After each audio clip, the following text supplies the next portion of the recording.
Guys hi welcome to the last minute study. So guys आज की video में बात करेंगे how to score 95 plus marks in class 10 board exam of English. तो guys English में जो 95 प्लस मार्क्स लाना है वो बहुत ज़्यादा इजी होता है, लेकिन आपको नीड एक प्रॉपर स्ट्रेटेजी की जो आप फॉलो करोगे और आपके जो 95 मार्क्स हैं इंग्लिश में वो इजीली आ जाएंगे। सो गाइस वीडियो को लास्ट तक देखना और इस वीडियो में हम स्ट्रेटेजी भी डिस्कस करेंगे और थोड़ा थोड़ा इंपॉर्टेंट कीवर्ड्स भी डिस्कस करेंगे। लेकिन उससे पहले make sure you subscribe the channel, share with your friend and like the video. So guys let's get started. So guys जो क्लास 10 का बोर्ड एग्जाम है वो डिवाइड होता है 3 सेक्शन में, section A, section B, section C. जो section ए होता है, ये सेक्शन फर्स्ट आप बोल सकते हो, वो होता है आपका रीडिंग सेक्शन, जिसमें आपको पैसेज दिए होंगे और उससे रिलेटेड आपको क्वेश्चन नीचे पूछे होंगे। हमारा सेक्शन बी होता है और सेक्शन 2 होता है वो होता है ग्रामेटिकल सेक्शन नहीं।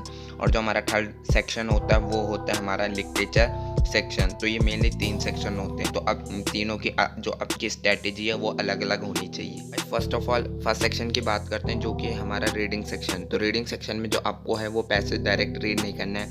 फर्स्ट ऑफ ऑल जो आपको क्वेश्चन पूछे होंगे, 5 से 6 क्वेश्चन पूछे होंगे, वो आपको रीड करने हैं और तब आपको पैसेज में जाना है। पैसेज का पहले आपको ओवरव्यू ले लेना है। अब वो ओवरव्यू लेने के बाद जो आपको क्वेश्चन है वो सीधा पढ़ने है। जैसे आप क्वेश्चन को पढ़ोगे और जैसे आपको कीवर्ड मिलेगा पैसेज से रिलेटेड, तो आपको उस कीवर्ड के सहारे जो कि पैसेज में है वो जानना है और तब आपको पता चल जाएगा कौन से पैराग्राफ में दे रखा है और तब आप इजीली उसका आंसर है वहाँ से आप लिख दोगे। लेकिन गाइस ये जरूर ट्राई करना कि एकदम डायरेक्ट आंसर ना उतार के लिखना, कुछ ना कुछ लैंग्वेज उसमें चेंज कर देना, सेंटेंस फॉर्मेशन को थोड़ा चेंज कर देना, ताकि एग्जामिनर को भी लगे कि आपने क्वेश्चन डायरेक्टली उठाया नहीं है, आपने थोड़ा उसको अपने फॉर्म में डिज़ाइन करा है, तो आपको वहाँ पे 1 प्लस पॉइंट मिलेगा। ऐसा करके आप क्वेश्चन तो कर लोगे, लेकिन वहाँ पे एक लास्ट क्वेश्चन है। जैसे मान लो क्वेश्चन नंबर 5 लास्ट और वहाँ पे आपको कुछ वर्ड मीनिंग पूछी रहती है।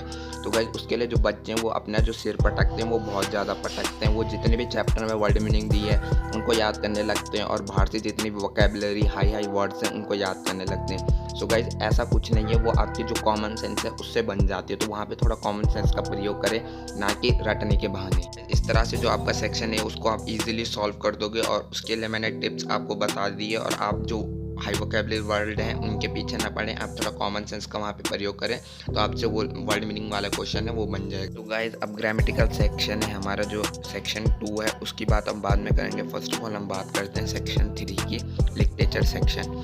तो गाइस लिटरेचर सेक्शन के लिए सबसे पहले जितने भी आपके जो चैप्टर हैं आपको वो अच्छे से प्रिपेयर होने चाहिए। और मैं बता देता हूँ आपको चैप्टर जो है वो प्रिपेयर कैसे करने हैं। जो आपको चैप्टर प्रिपेयर हैं वो करने हैं, आपको उनकी शॉर्ट समरी पढ़ें या फिर जो उनका एक यूट्यूब वीडियो लेक्चर देख ले, या हो सके तो एनसीईआरटी रीडिंग कर ले लाइन बाय लाइन। तो जिस तरह से आप उसका इमेज फॉर्मेशन बनाएंगे, उसके क्वेश्चन आंसर आपको लर्न नहीं करने, आपको जो समझना है वो चैप्टर को समझना है। जितने भी उसमें कैरेक्टर हैं, कैरेक्टर से रिलेटेड क्या वर्क है, कुछ इंपॉर्टेंट आपकी डेट्स है, जैसे कि क्लास 10 में चैप्टर 2 है नेल्सन मंडेला, वो कौन सी बुक है ये मुझे नहीं पता, लेकिन उसमें जो इंपॉर्टेंट डेट्स हैं, जो चैप्टर आपको कंसेप्ट बताना चाहता है, जो उसकी समरी है वो आपको सारे ध्यान में होनी चाहिए।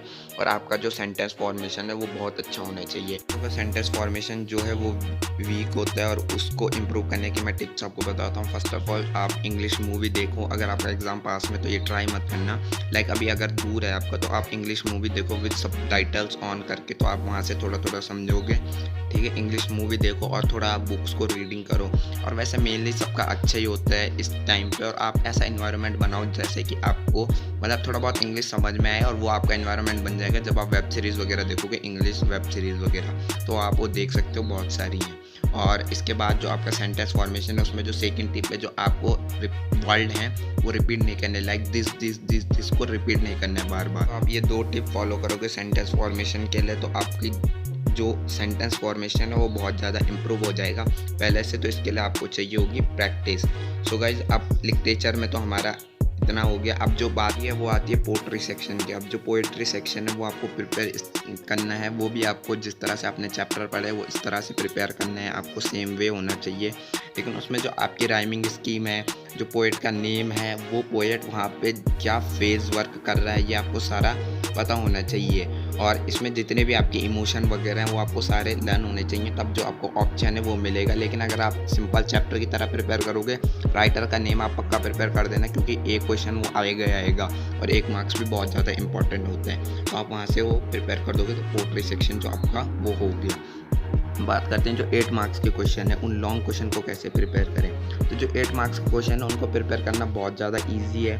उनके लिए आपको जो भी, अगर आप सैम्पल पेपर की बुक परचेज कर रहे हो कोई भी, तो वहाँ पे जैसे एजुकार्ट के वहाँ पे शॉर्ट समरी दी रहती है, तो उसको आप थोड़ा समझ लो और उस शॉर्ट समरी को पूरा लिख लो। वहाँ पे आपको थोड़ा हाई वोकेबलरी वर्ड भी मिल जाएंगे, जिस तरह से जो आपका जो आंसर है वो लगेगा कि किसी प्रोफेशनल वे में आपने उसको रिप्रेजेंट करा है। तो ये भी एक गुड ऑप्शन हो सकता है 8 मार्क्स के अटैम्प्ट करने का। 2 क्वेश्चन का सोहा करते हुए बढ़ते हैं थर्ड सेक्शन की ओर, जो कि है ग्रामेटिकल सेक्शन। वैसे तो सेक्शन 2 है, लेकिन हमने सबसे लास्ट में डिस्कस करा है उसे।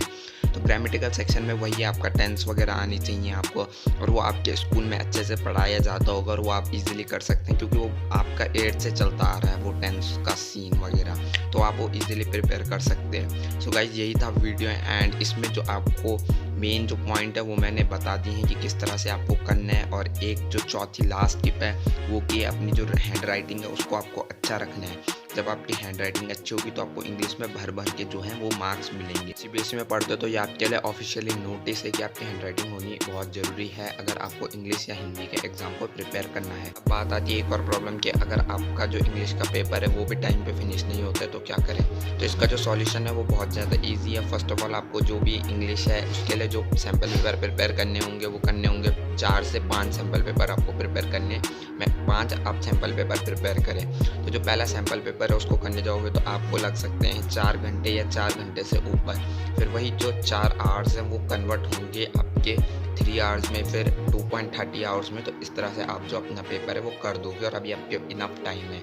सो गाइज इस तरह से आप जो अपना इंग्लिश क्लास 10 का एग्जाम के लिए आप प्रिपेयर कर सकते हो। गाइज यही था video, and hope this video is help you, and if this video is help you then make sure you subscribe the channel, share with your friend and like the video. Till then, take care, have a good day, bye bye.